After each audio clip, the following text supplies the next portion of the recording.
Welcome to Cannabis Health Radio, a podcast where we share stories from people around the world who are using cannabis as medicine.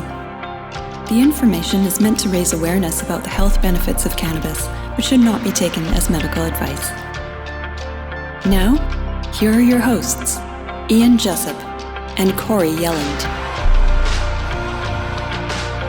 And welcome to another episode of Cannabis Health Radio. I'm Ian Jessup. And I'm Corey Yelland. It is said that prostate cancer is the second most common cancer in the world among men and the fourth most common worldwide. It's most common in industrial countries. Unfortunately, for us men, the older we get, the more likely we are to develop prostate cancer.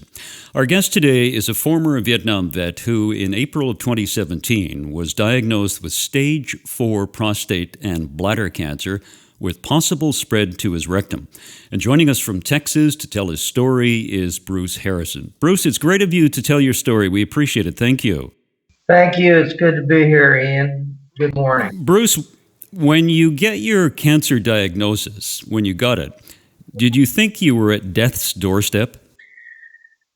Well, I was, of course, scared immediately.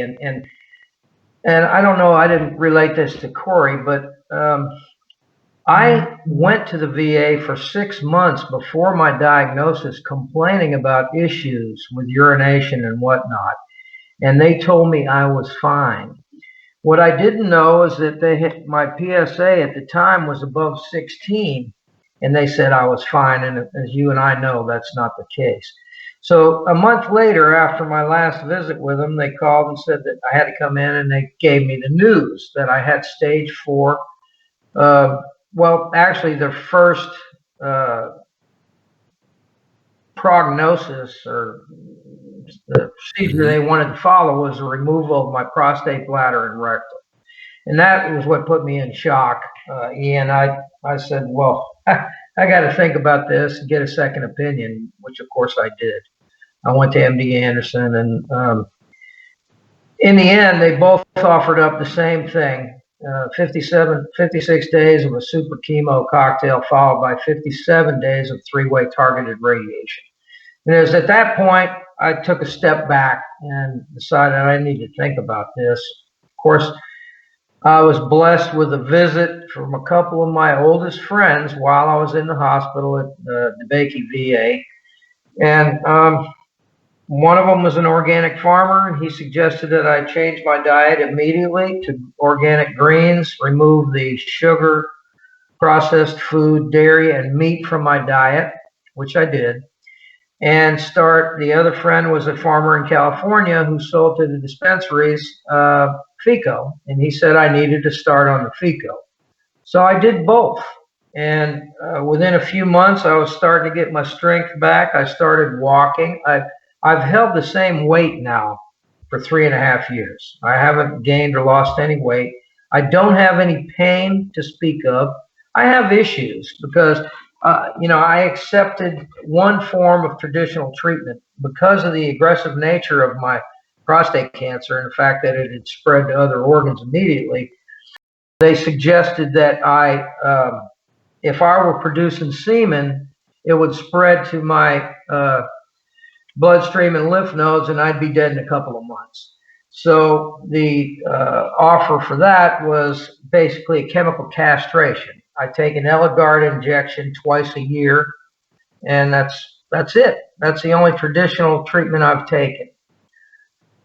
So other than the fact that I have hot flashes because of the Eligard, life is good. Mm-hmm. Life is good. I've had the best quality of life in the last couple of years that I've enjoyed in my life.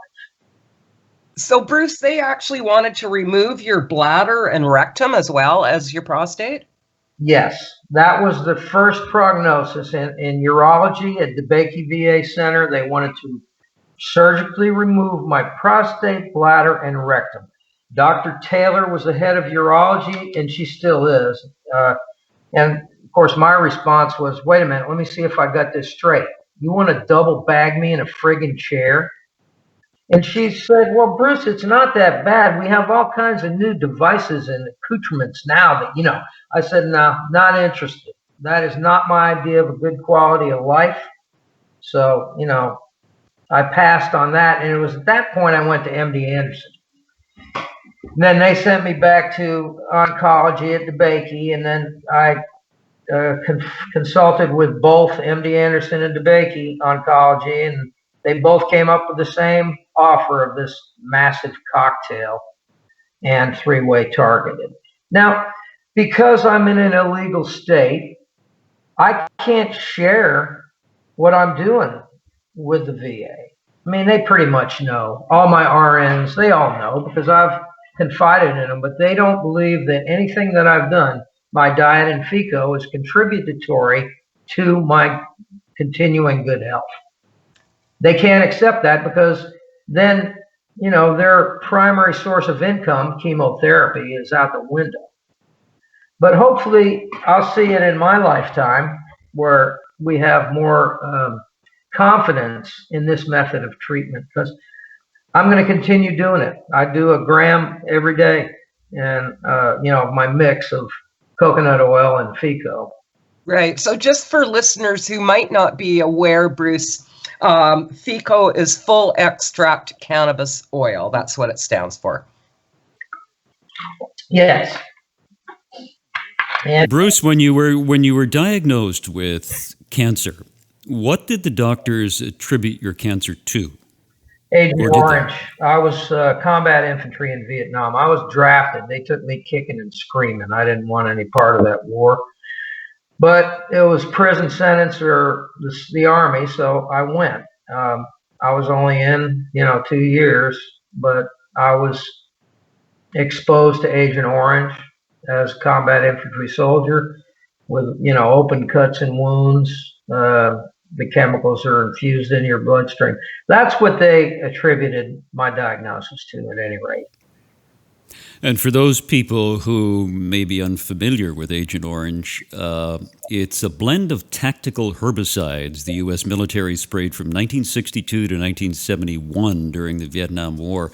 And it was done to remove the leaves of trees and other dense tropical foliage that provided enemy cover.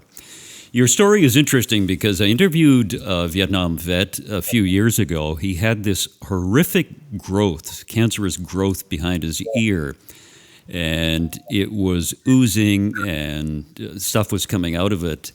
And what he did, he put cannabis oil on it, and we have the before, he sent us the before and after pictures, and it's just remarkable what this oil did to remove that cancerous tumor. It was unbelievable. So I suspect he was probably a victim of Agent Orange as well. Yeah, any of us that were in country in rural areas where the defoliate was dusted had the opportunity to. And that's the thing. If you have any open cuts or wounds, and if you were an infantry soldier, you always had open cuts and wounds in the jungle or the rice paddies. So, yeah, that's what they attribute my condition to. And since it was so, it spread so aggressively initially, they can't think of any other reason. So I have no family history of cancer on either my mother or father's side ever in our history. So this is a first. So that and in the last dozen years, I was diagnosed with a few other things that were manifestations of exposure to Agent Orange, such as peripheral neuropathy, diabetes, apnea. But I've managed to beat most of that back just through my diet and exercise. Bruce, tell us the story of how you started on cannabis and the decision to do that. Well, I knew about it. I've smoked weed all my life. And I knew about the positive effects. And then, of course, with all the hullabaloo about CBD, then a friend of mine in California is a farmer. And he sells to the medical dispensaries, and he makes FICO. And he was one of the people who visited me in the hospital when I was getting my biopsies. And John told me that I needed to start on the FICO. And he had a lot of cases and examples of people that he had helped cure. And I was convinced that there was a better option for me. The diet, the organic green diet, and that I just settled in on it when I got out of the hospital, and I've maintained it till today. I've just actually still working the farm. We just planted about 30 rows of our fall garden about 3 weeks ago. So Bruce, did you do all of your oil orally, or did you do some rectally? No, I do both. I do a mix, and of course my mix is 50-50 with coconut oil, and I put in 10% sunflower lecithin for cell absorption. I do a gram a day, and I'll do like a half in the morning, usually sublingual, and at night I do a gram suppository. And that's what I'll do. Usually I kind of rotate it. Every second or third night I do a suppository, and the rest of the time I do sublingual. Bruce, how long did it take you to get up to a gram a day? Oh, I started right in on it, man. I had stage 4. I mean, no, I was. My main intent was to survive. Well, good I was laid up in the bed, stoned and tired at all. And I started on it right away. I didn't work my way up to anything. I wanted to knock this thing out, you know. Now, according to the VA, I still have stage 4 cancer. There's really no way that I can check the size of my masses because they refuse to do MRIs on me anymore. And I won't take the, what's the other one? The CAT scan. They inject sugar into you, which feeds cancer. So I don't want to do that. And they won't give me the MRI because I won't cooperate. I won't take the... you won't take their poison. I won't take my poison or my radiation. So they've refused to give me another MRI. And I even raised hell, wrote letters and whatnot. And, you know, they're saying, well, since your PSA is 0.2 or 0.02, we're not going to bother to give you an MRI due to expense. I said, well, what about the $250,000 I've saved you in chemo? Good one. Give me a $300 or $400 MRI in lieu of that. But no. So, you know, my doctor, as I told you in my little brief statement, Dr. Yin is, he's out of Baylor St. Luke here at Houston Medical Center. He's the big gun at DeBakey, and he nagged me and called me for 3 years. And finally, a couple months ago, my last visit with him, he said, Bruce, I don't know what you're doing, but keep doing it. Seems to be working for you. That was the first time that he had not tried to talk me into the chemo in over 3 years. So wow. Well, good. I feel like I'm doing okay. You know? Well, going from a prostate PSA reading of 16, I think you said earlier, down to 0.02, that tells me that you no longer have cancer of the prostate.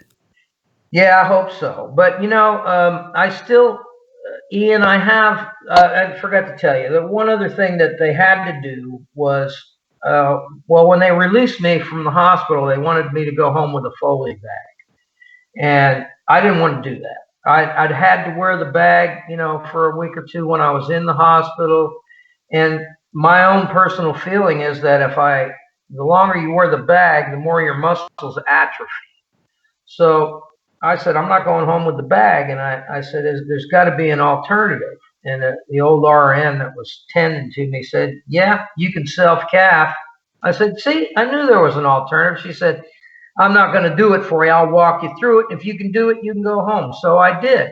I went home and they gave me boxes of catheter tubes. And for the next few weeks, they had to put a stent in my bladder because I wasn't urinating properly. So they couldn't do the stent until I healed up from the biopsies and surgery. So I had to go home for a month, and I self-calfed during that time 3 or 4 times a day. And when I went back, they did the surgery, and I was able to pee on my own. So it was all good. So every 6 months, I go in and I get this stent replaced. It's an outpatient surgery. I go in the morning, I'm home that night. It's all good. So that's the only real medical issue I have now. I have to deal with that twice a year. And at the same time, I get my Eligard injection is usually when I get the stent changed. Bruce, in the notes that you sent us, there's something at the very end which I thought was very interesting. You said the choices I've made were not easy.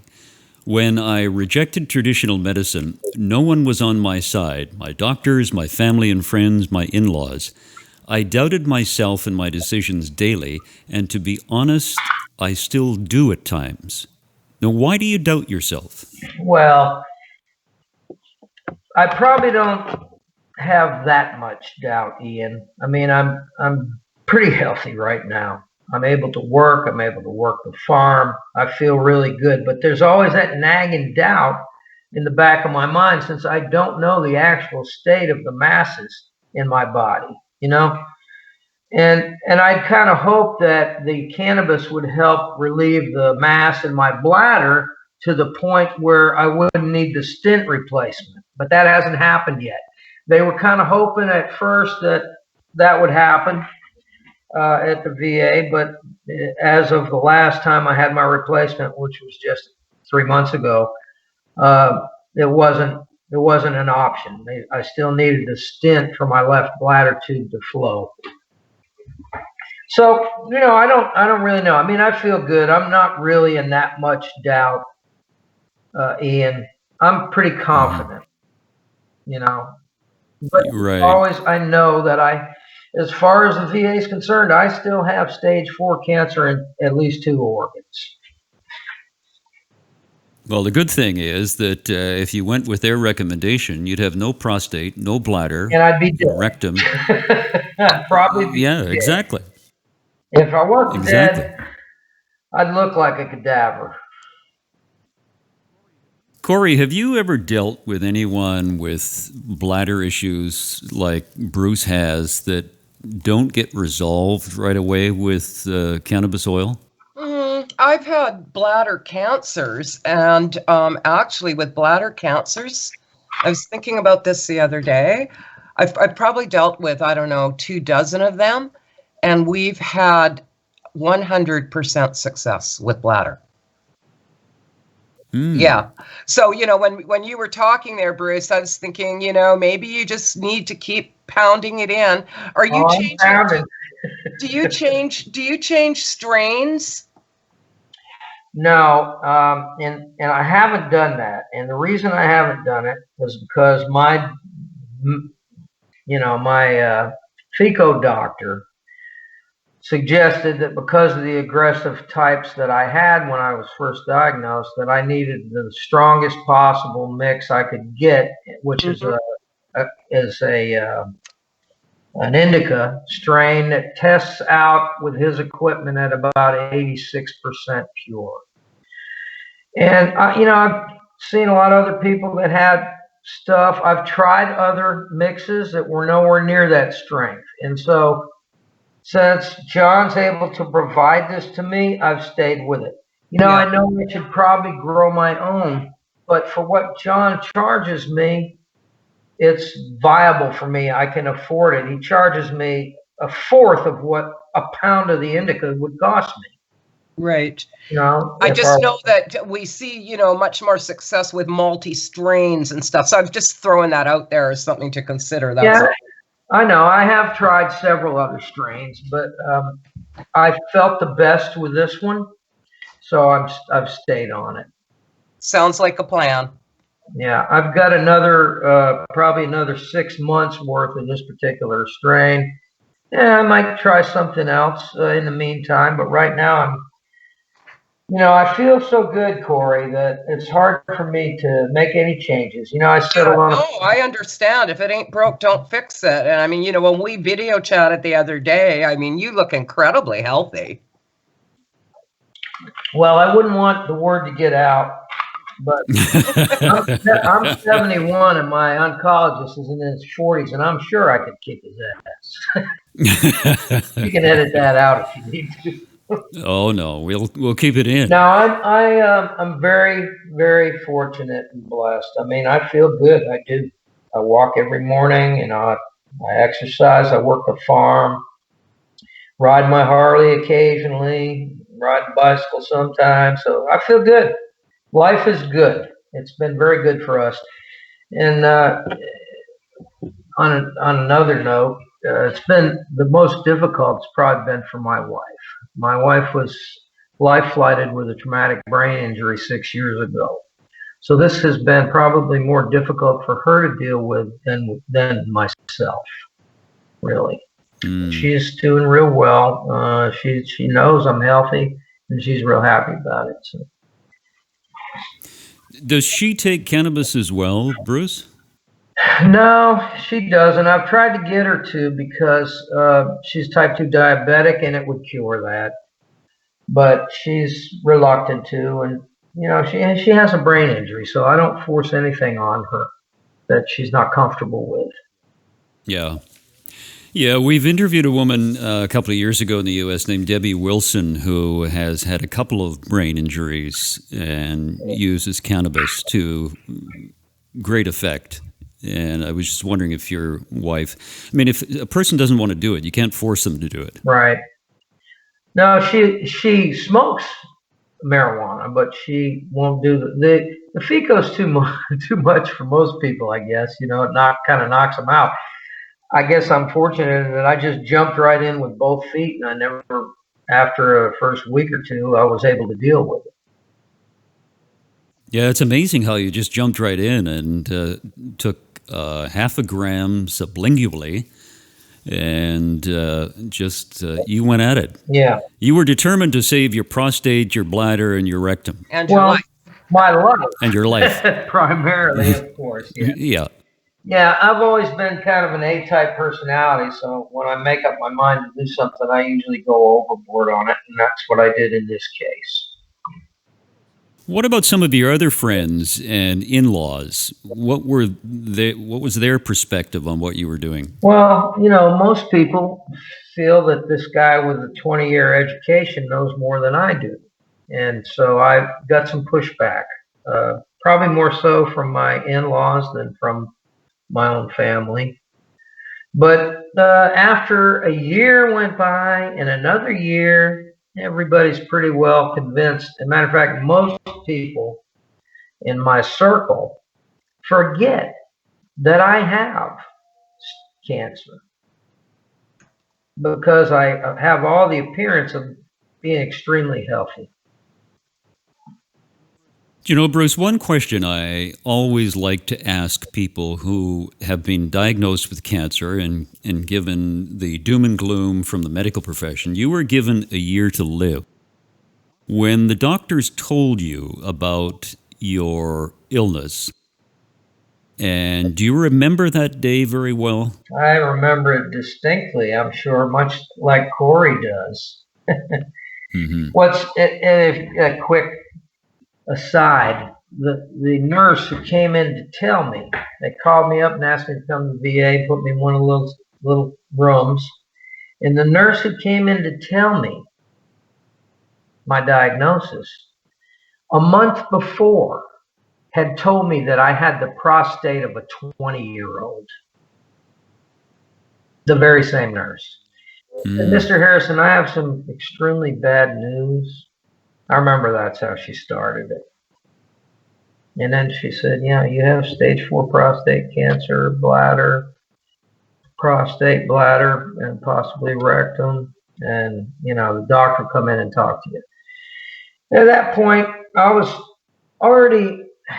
I knew, I want to say I didn't really know, but I pretty much knew that I did not want any part of chemotherapy. I mean, I know enough to know that it's poison. It was mustard gas, World War II. I mean, it's a toxin. And I knew that. And I knew that I have literally lost a couple dozen friends to that treatment. So, Ian, there was no way I was going to take that treatment. I was going to go down in hospice at home. However, but I was not going to take that treatment. I had that in my mind. And it was very difficult because, you know, Shirley, we had just gone through Shirley's brain injury 2 years before that and lost her income. Our daughter was college age and ready to start school at that time. And we lost Shirley's income. And then when I went in the hospital and all this happened, we lost my income. The VA did not, it took me 8 months after they gave me a year to live to finally get granted my combat disability from 49 years ago, you know? Wow. So had that not happened, I'd have lost my home and everything else. But we finally I managed to get the disability, and they started my disability, and that allowed me to survive. And now I can work again. I'm physically capable of working again. So I don't need to right now, but I can if I have to. That's good to know. You know, Bruce, one of the important issues that Corey talks to cancerous patients about is the fact that they have to change their diet to be a more holistic diet. And as you know, people eat a lot of processed foods, they eat a lot of junk food, they consume a lot of pop. How difficult was the change for you to go to a more holistic diet? It wasn't that difficult, Ian, for one reason primarily, is that I'm very determined. And I knew that that was what I needed to do, so I did it. I was never, and I was, preface it, I was a pro athlete for a couple of years, up into my 30s. So I know I have discipline, and I know how to discipline myself, and it wasn't that hard for me, to be honest with you, to make the change. I was never a drinker of sodas and didn't do a lot of sugars anyway. So it wasn't very difficult for me. Now, granted, I miss a lot of food, you know, but I eat a lot of wild-caught fish. That's one of my primary sources of protein. No farm-raised, of course. That's just like eating processed food. But I do fish a lot, and I eat a lot of wild-caught fish. Other than that, my biggest protein cheat on my diet is eggs. There's a girl that is near our farm, and we're an organic farm, so we give her all our weeds, and she has chickens, ducks, and turkeys that she feeds organically. And so I eat those eggs almost every day. I eat 2 or 3 of those eggs. And so that's a big source of my protein. But it's a constant, you have to be constantly aware of it. And it is difficult at times. You know, when I watch my wife and daughter eating ribeyes in front of me and stuff, but it's what I have to do. It's my course of life now, and I've adjusted to it. Yeah, your diet, I think, is pretty similar to my diet, and I eat a lot of eggs, and eggs contain biotin, which is very valuable. It's a B vitamin. It's the most abundant mineral in nature is contained biotin in eggs. And there's so much about nutrition that we've been led to believe over the last 50 or 60 years that really today is starting to expose itself as being untrue, like saturated fat. I mean, half your brain is saturated fat. Why avoid saturated fat? Right. And it's very simple things like that.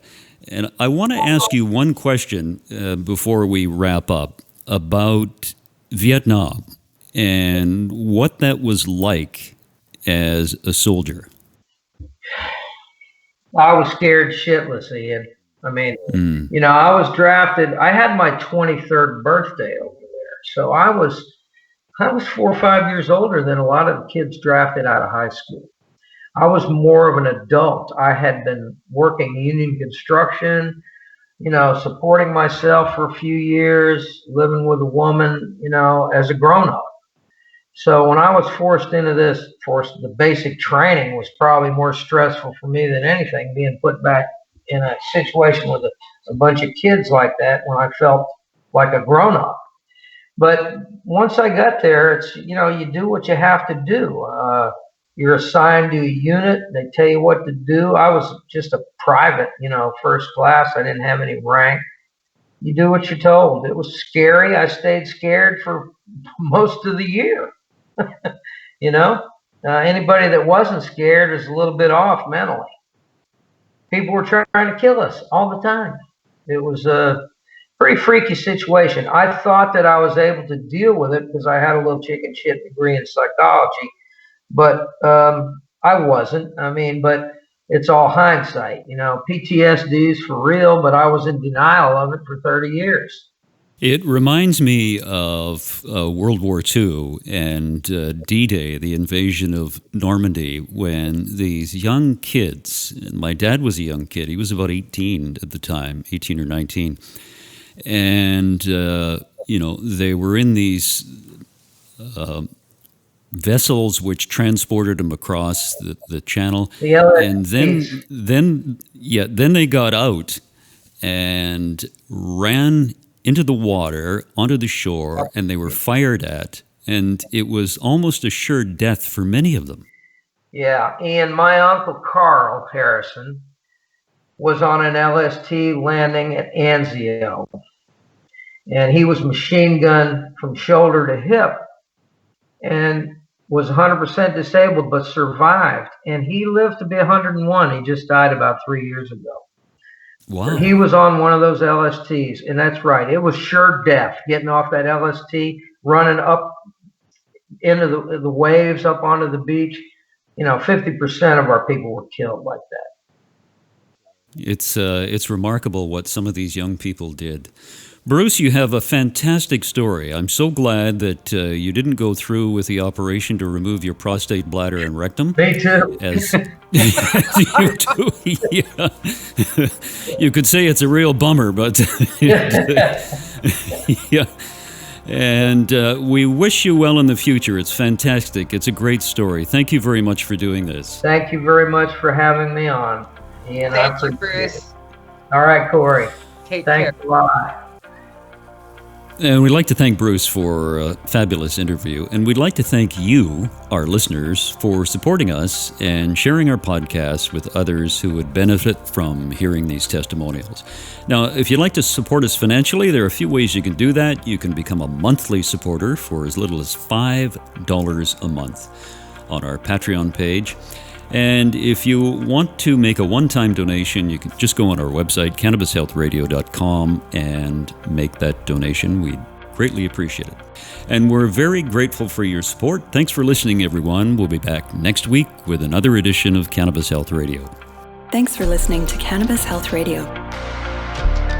For more information and to search previous podcasts, visit our website, cannabishealthradio.com. Subscribe so you don't miss new episodes. And follow us on Facebook, Instagram, and Twitter. This podcast is made possible by donations from our listeners. If you found the information helpful, please consider making a donation in any amount through our website. You can also help us share our message by leaving a review on your podcast listening platform. We are very grateful for your support. Thank you.